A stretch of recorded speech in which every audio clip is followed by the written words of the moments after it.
There are hundreds of teachers working in our district, and when it comes to discussing all of the great work that is being done, we are barely scratching the surface. Hello and welcome to One Troy at Home, the podcast all about teachers as we continue to operate in a virtual school setting. Still, lots to talk about.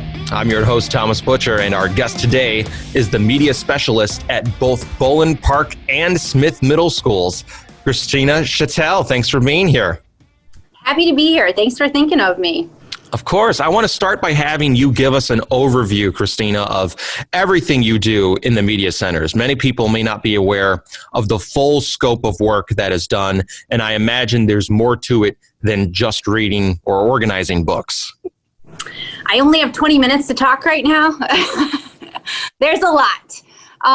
There's definitely the book side. I mean, everybody associates media specialists with librarian, and I do feel like that is a big part of my job, especially since I'm managing 2 libraries. So it's double the work, trying to purchase books for both libraries and connect to the curriculum, and then also circulate the books and check them in, and then help kids find books. So that's called Reader's Advisory, when the kids come in and they say, Mrs. Chatel, I'm looking for a dog book. And so you have a whole conversation with them. Well, what have you read before? What did you like before? And then you kind of lead them around the media center. Meanwhile, there are, 30 to 50 kids running around trying to find books, asking you for a romance book or a scary book, etc. So crowd control is part of the job as well. And at both of my schools, we usually, in normal circumstances, give the first 15 minutes of class for book checkouts. So English teachers send their kids down, and I help them with that, send them back to their classrooms. And then that's when Media Center lessons would start.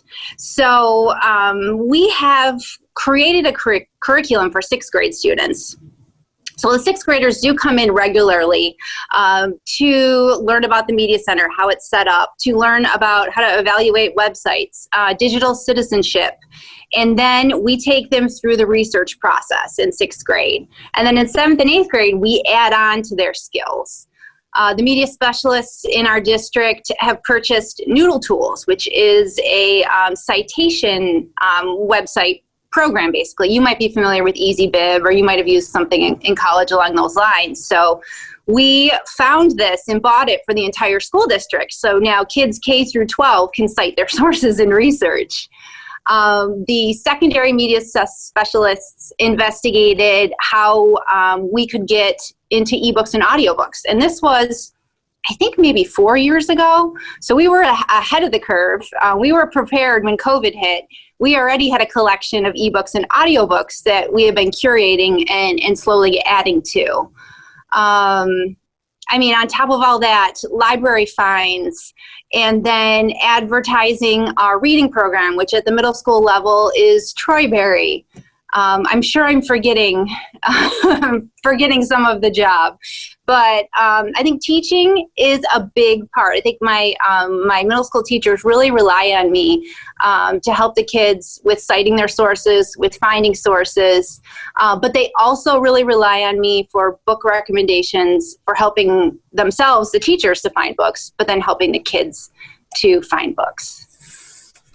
Now, with all of that being said, how has the Middle School Media Center changed since virtual learning became our mode of operation? Like, can virtual students still check out books? How's this work?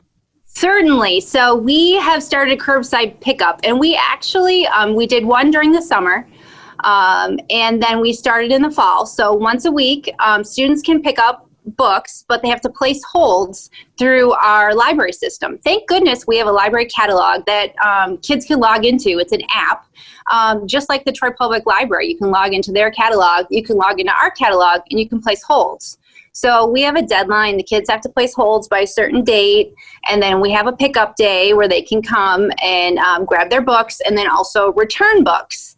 And I have to say, I have been incredibly busy with keeping up with the requests. We have some super readers at the middle school level. I checked my statistics, and normally in October, I check out probably over 3,000 books the whole month. Now, this past October, I checked out about 1,400. So that's not bad. Still, 1,400 books checked out in the month of October. That was from Boulan, I should say. What does that average out per student? You're asking, I'm not a math teacher. Is it at least like a couple books per student? Probably. Usually when kids are placing holds, they usually place 3 to 4 books on hold. Some kids place a hold on 1 book, but it's kind of nice to be able to come to school, get a bag of books or a collection of books, and then, come back in 3 weeks and get some more. But Boulan is a bigger school. Smith, still, it was the same. It's about a third. The circulation is down to about a third of what it normally is, but that was still 800 some books were checked out at Smith last month. So the kids are still reading, and they still want the physical books. Now, in comparison, we have the Sora app, which is where kids can access our ebook and audiobook collection. And they also can hook it up to the Troy Public Library collection, which will give them 10,000 ebooks and audiobooks to check out, versus we have a couple thousand books. We're still working on our collection, but I looked at the checkouts this year versus last year, so past 30 days. So last year we had about 522 checkouts, same time period, last 30 days. Now that is across secondary level. So that's all the middle schools and all the high schools. This year, past 30 days, we have had 1,738 checkouts. So kids are using the ebooks now, which is awesome, and they're checking out the paper books. So that's what's been a big bulk of my job this year, is coordinating the book pickup, and then also coordinating our digital resources, purchasing more resources, and then I've been trying to figure out how to do Zoom as a media specialist. Normally, I would bring 3 classes into the media center at a time, and I'd present to them. We can't do that right now. So we're working at it. I've tried Zoom, bringing in 3 classes in at a time. I hosted and bring the 3 groups in at a time. So we're still trying to work through all of those kinks of how do we teach to a big group of kids at a time, and fit it all in. And I'm balanced between the 2 schools, so I have to do this at both schools. So that's certainly been a challenge, but it has been fun popping in to teachers' Zooms and just been a little visit and chatting and book talking. I miss the kids. I mean, usually every day it would be 30 to 50 kids every hour here in the media center. It is quiet. It is empty. And I'm a little sad that I don't have that interaction with kids. They're emailing me. They're visiting me on student support hour, but it's not the same. So it's been really nice to go in and just see them in person and talk to them in the teacher Zooms. I got to say, it's kind of funny that the media specialist thinks it's weird that the media center is quiet. I mean, usually that's what you want, right? And now it's like, I wish it was a little noise. No, not the new school of media specialists is that we want this place to be busy. We want kids to be creating in here and working together in normal non-COVID situations. Mm-hmm. I mean, these should be learning commons. This should be a working space where kids are creating and doing things and making things. I don't want the place to be quiet. People don't come in here to study. So, I mean, I don't want them to be running around screaming, but definitely talking to each other about books and when I'm doing lessons, working in groups, et cetera. I think it's a new way of thinking about the library. And maybe that's why we've moved away from the librarian name, because it comes with that connotation of the woman with the bun and the glasses who's shushing everybody. And that's not, I don't think, who we are anymore. Right. That's the stereotype you still see a lot these days, but it's probably not as common as it maybe once was. So has the internet made today's students better at research, or is it possible that research has become too easy? Is there such a thing as research that's too easy? I think the temptation to plagiarize is much stronger because it's very easy to copy paste. And we do a lesson about plagiarism with the 6th graders. And then Wikipedia. Oh my goodness. How many times have I talked about Wikipedia? We should not be using Wikipedia as a source. So yes, I think the internet throws that problem into the mix, the problem of plagiarism. But I think it also has offered to us great things like EasyBib or Noodle Tools, which we use, and that now there's connectivity between Noodle Tools, which is our citation service, and the library databases. So a kid finds an article on a library database, the database connects to their Noodle Tools and sends the citation. Now, I know you are a lot younger than me, so I don't know if you remember sitting with your MLA manual and hand typing a works cited. Did you ever have to do that? I don't think I quite had to do that. I think Okay. I'm 25. I was in middle school in 2006 to 2008. So I think Okay. we were just starting at least Like with the EasyBib. automated stuff. Yeah. Yes. So those listeners who are a little older might remember even typing on a typewriter, and you're typing the last name, comma, first name, and then underlining the title of the book, etc. The kids have things that do this for them now. So it's almost like they can spend more time doing the research and doing deeper research and less time worrying about that works cited, because we have these programs that do it for them. Now, I'm not saying that we should stop teaching them what each element of that citation means, but I think that makes research easier. I think that's a way that the internet has definitely helped research to become more streamlined. When we're talking about plagiarism, I mean, you're kind of bringing back memories for me, is that in middle school, it's not that I was seeking out to plagiarize. The big deal was that I didn't want to accidentally plagiarize. And is that the big lesson you're really trying to get across at the middle school level? Definitely. We go over the school code, or the school district, I should say, code of conduct with them. I go over the different types of plagiarism, and I have some really good stories about plagiarism. I taught at Troy High for 10 years, and I was an English teacher. So I have some really good stories to relate to them that I think helps them to understand what it is. I think there are some really conscientious students who are worried, if they're plagiarizing or not. And then there are some kids who just don't even realize, they don't even know. And so you could see the light bulb turning on when we do that plagiarism lesson with them. And then, of course, at the high school level, I believe they still have turnitin.com, which checks for plagiarism now, checks their work. Do you have a preference between ebooks and real books? I do prefer a real book. However, I do enjoy audiobooks, just for when I'm, washing dishes or in the garden or going for a run. I think audiobooks are a great way to get into a book. And sometimes I start an audiobook and I'm like, I cannot wait another 10 hours to find out what's going on in this book. And so I go and get the paper book. So I think audiobooks are a good gateway into getting into a physical book. And then as for ebooks, I have learned to change my settings so that I like reading ebooks a little bit better. And on the Sora app, you can actually change the font size. You can change the darkness. So the contrast is a little bit better, and you can read at night. So it's not stimulating your brain before you go to bed.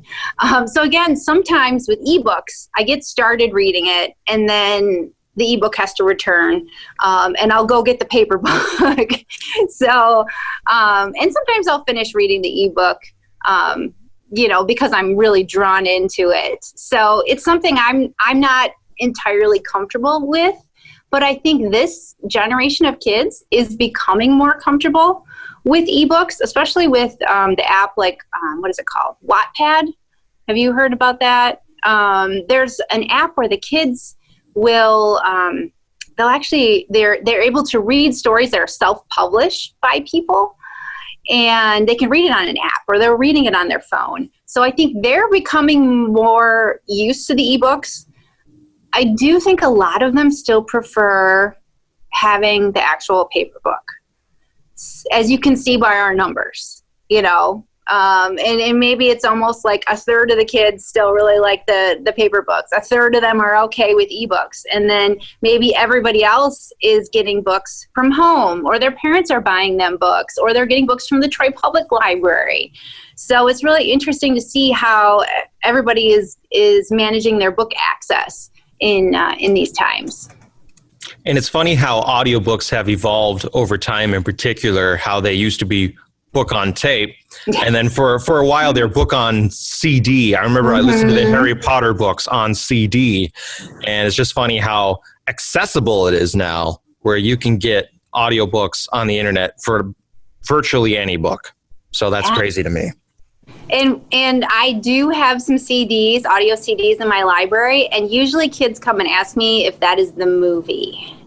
I also have had kids come and ask me what it is. Like, they don't know. They're like, what is this thing? They don't know what a CD is? They don't know what a CD. But if you think about it, all of our computers are coming now without like CD-ROM, that is true. DVD drives. So they didn't even know what it was. Do you have any kids walking in with flash drives still, or no? Is that like way gone? No, because they all, the middle school level, they all have their iPads.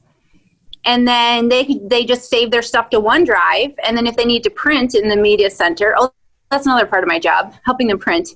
We have laptops in the media center, and they just go into their OneDrive on the laptop and print that way. So they don't even need the flash drives anymore. I remember when I was in 6th or 7th grade, I brought in a floppy disk, and they still had the adapter for the floppy disk. Ooh. Crazy, right? Yeah, kids, Google a floppy disk. That'll blow your mind. Well, they know from the save icon, right? That's true.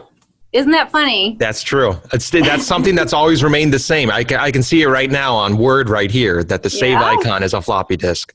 Mm-hmm. The more you know. Do you think, I wanted to ask this too, since we're talking about ebooks and the way technology is advancing, do you think real books will ever become extinct? Will ebooks and audiobooks eventually drive them away? I think it will take a long time. I still feel like the kid, like I said, the kids of this generation are more comfortable reading ebooks, I believe. But some kids are still telling me they just want a physical book. I had kids visit me during the time that we were quarantined last year, and I was trying to tell them about all the ebooks and everything that are available, and they're like, we just miss real books. I just want a real book. And at that time, we couldn't go into school and get them books.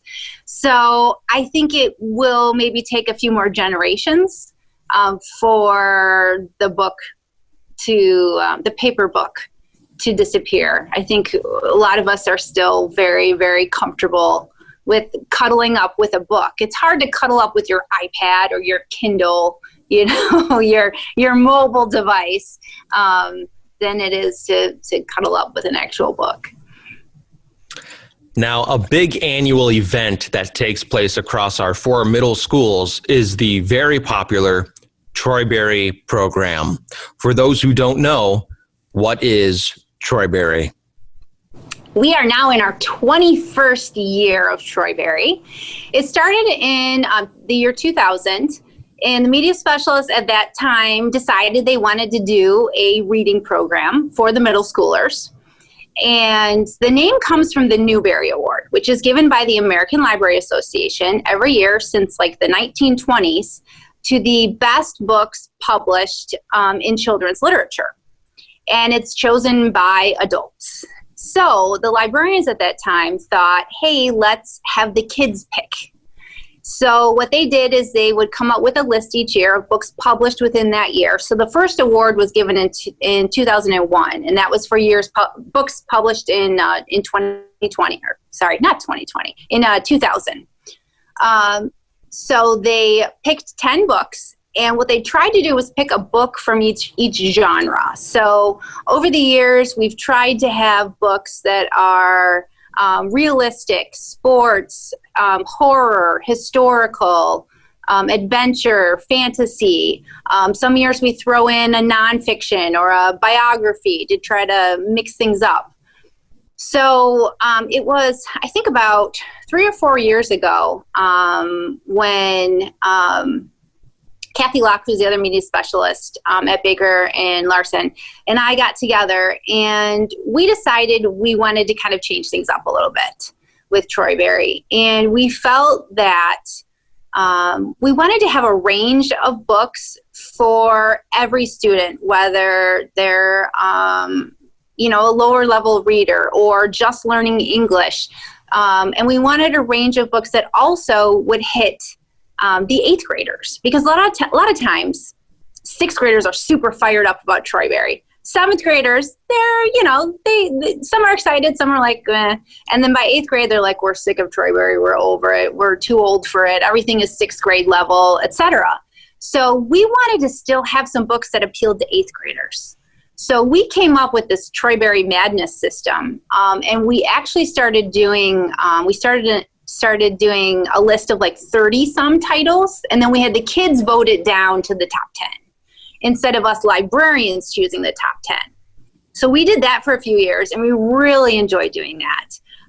Last year was our 20th annual Troy Berry Award program, and we celebrated by challenging the kids to read all 190 of the former Troy Berry books. And the Troy Berry section is behind me. I'm sitting in front of it right now. So we had so much fun last year celebrating our past, reading some of the classic Troy Berries.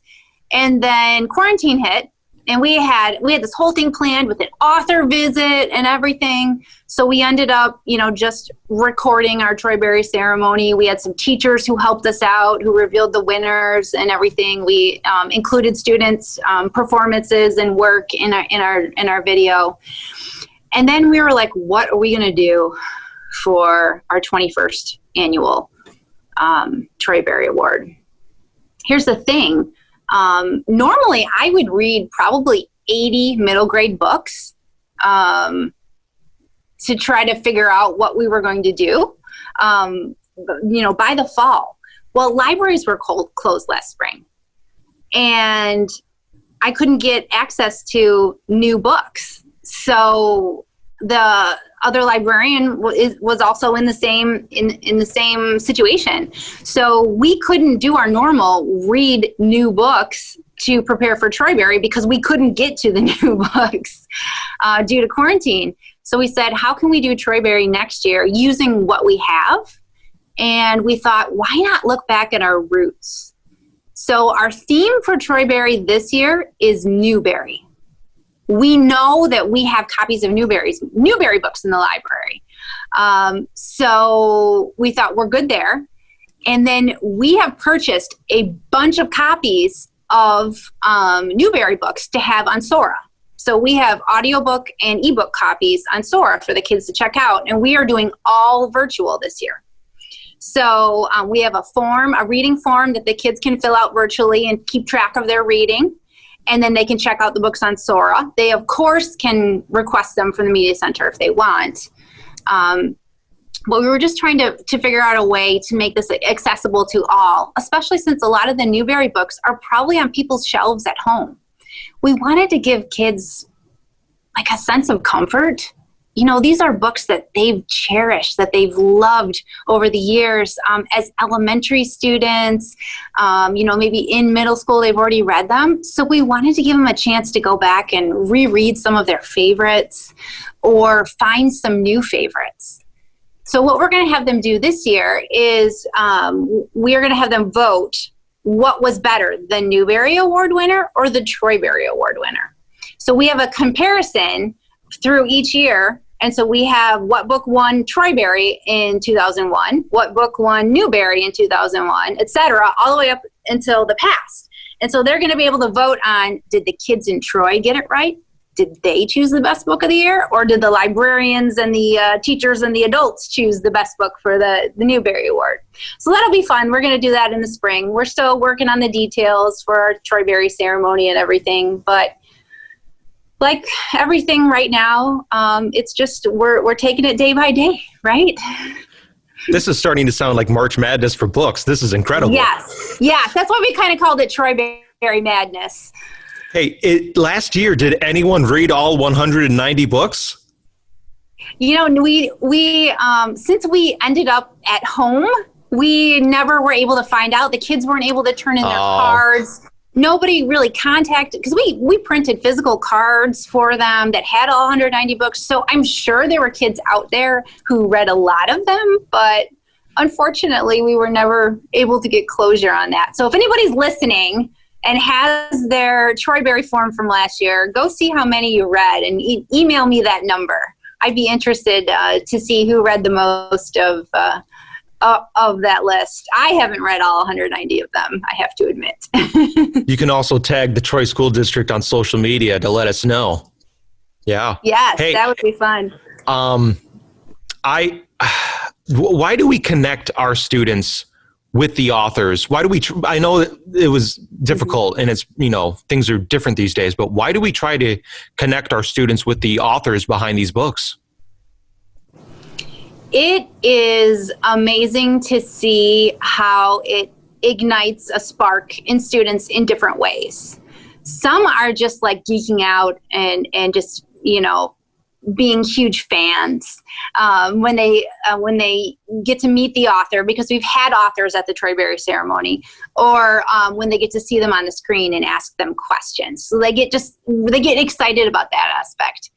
But I've also brought in authors to talk to groups of students, and it's just interesting to see how some students who normally aren't interested in reading or who aren't engaged connect somehow with that author and want to stay afterwards and talk to that author and tell them about the same experience they had, or they're really interested in the book and I have to go run out and buy extra copies of the book so that the kids can check them out. So I think it's a great way to to catch those readers who are already readers, and then maybe students who are who normally aren't the ones to get excited about an author visit. Maybe they'll walk away with a new connection or some new knowledge, and maybe interest in reading a new book. Now, as a former Baker Bobcat myself, I remember Troy Berry well, and I have to admit, I always found it difficult to find a lot of joy in reading books that were part of the curriculum. I know they're classics, but Of Mice and Men, Lord of the Flies, to name a couple from high school, and then The Outsiders, which was read in 8th grade.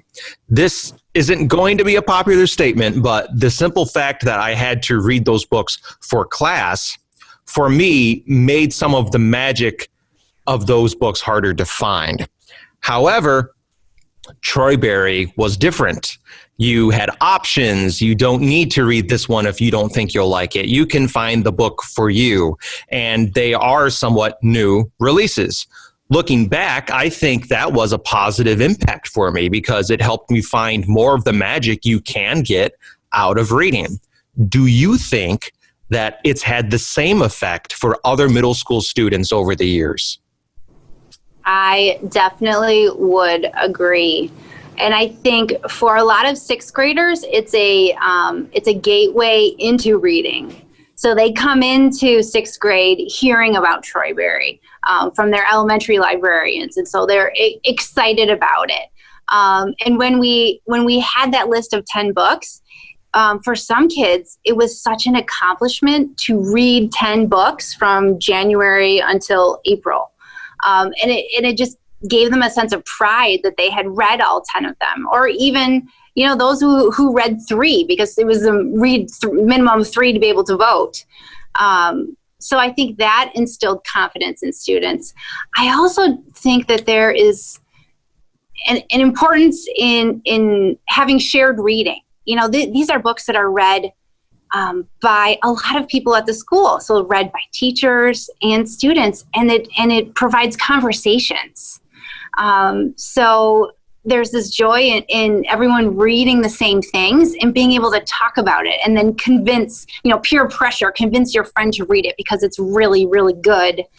And it's amazing to me how some of these books have just become ingrained into the culture of the building after a few years.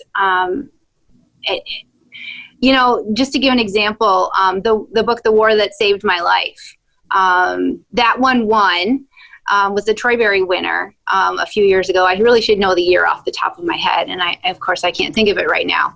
But classes read that book. This was a book that I found at some random bookstore when I was on a trip to Chicago. And of course, as a librarian, I wanted to go on a tour of Chicago bookstores. And so we found this one, random out of the way bookstore, and it was recommended by the booksellers. And I was like, oh, this looks interesting. Bought it, read it, thought it was wonderful, and added it to Troy Berry. And now it's just like, it's sort of a classic, in our buildings and in our district, because it is such a beautiful book. So it's just kind of cool to see the power of Troy Berry and how it connects students, how students are still reading these books. These are the most popular ones. If you look at the top 10 books checked out at Boulan and Smith, they're all Troy Berry books. And the students come to this section, and this is where they go to look for books first. So it really is an important program, and I hope we can get back to our new book theme that we normally do, and that 2021 we'll have some good books published so that we can have a great Troy Berry program for our 22nd year. Now, you mentioned that you used to work in high school, so you have some experience across the broad range of secondary. What advice can you offer to a student who has trouble finding the joy in reading? Oh, it's so hard to answer that. I feel like parents ask me all the time, like, how do I get my child to read? And I'm learning the joy of this myself. I have a 5-year-old who tells me that reading is boring. Are you? Wow. I know. So I do with him what I do with students who struggle with reading, and that is I keep trying, and I keep trying, and I keep trying. And I find out what they're interested in, and I keep trying, and I buy books, and I research what would be interesting. So for my son, I went and got a stack of books about Legos. Well, reading is fun when it's about Legos. Right now he's into Minecraft, so he gets all the Minecraft books. And so it's the same with students who are struggling. Let's try to find an entryway. There's some book someday, and if that student is not going to find one someday with me, I'm sure he or she will find one with Mrs. Isaac or Mrs. Vogt at the high school level. We'll get them someday, somehow. We just got to keep trying. There's that right book out there for them, and that's why we bring in the authors, and that's why we do the Troy Berry program, and that's why we advertise what's going on in our libraries. We try to hit them every way possible, over Schoology, social media, with what we have in the library. The last question I have as we start to sign off here, what are you going to take away from this whole experience as we look towards the future? That is a big question. I think that I am going to take away a renewed confidence in the importance of a paper book. And I'm also going to take away how important it is to have those connections, to be able to talk to kids and point them to the right books. I think I'm missing helping them with that, and I think they're missing out having me to ask questions, too. And so I have had several kids visit me at Student Support Hour looking for book recommendations. So I think those are some things that are going to be important as we move into our next phase. Well, thank you very much, Mrs. Oh my gosh, I can't talk. Mrs. Chatel. Chatel, there we go. Yep. Is it French?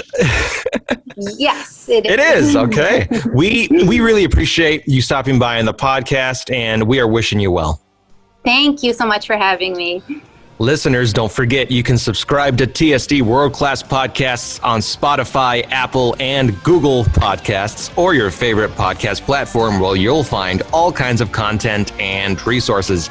You can also connect on YouTube, Facebook, Twitter, and Instagram. And that's our show. Stay well, everyone.